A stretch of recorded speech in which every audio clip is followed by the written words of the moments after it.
Lindungi kebebasan berpendapat.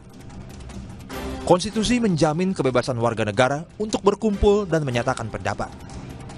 Negara dan aparaturnya sudah seharusnya melindungi hak-hak ini.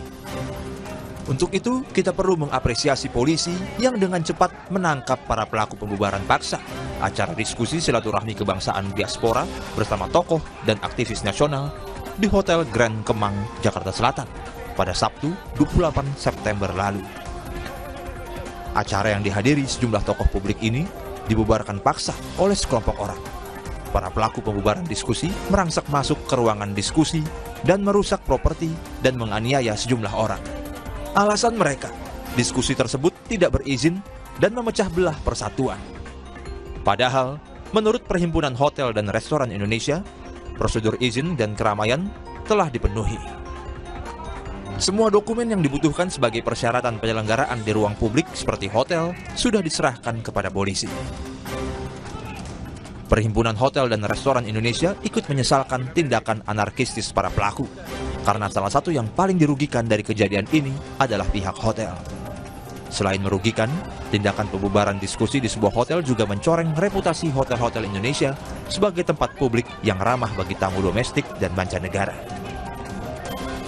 Hal yang lebih serius lagi tentu saja adalah premanisme dalam bentuk pembubaran diskusi merupakan pelecehan terhadap konstitusi negara. Tindakan anarkistis membubarkan diskusi sebagai salah satu bentuk pernyataan pendapat tidak seharusnya terjadi di negara hukum dan demokrasi seperti Indonesia. Sejak Indonesia berdiri, konstitusi negara sudah menjamin kebebasan berpendapat seperti yang dinyatakan dalam pasal 28 Undang-Undang Dasar 1945.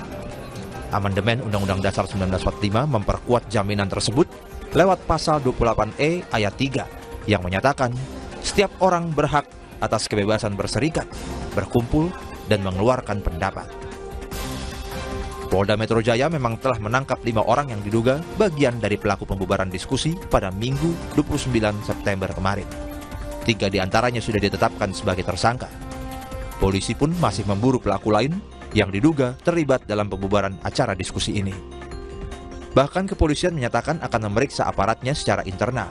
Pemeriksaan ini terkait dengan kemungkinan adanya kesalahan prosedur dalam pengamanan polisi terhadap unjuk rasa yang dilakukan para pelaku sebelum membubarkan diskusi.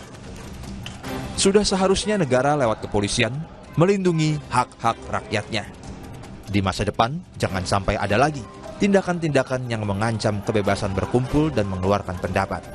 Negara tidak boleh membiarkan kelompok manapun melakukan tindakan yang mengancam konstitusi dan hak-hak rakyat yang dijamin oleh undang-undang.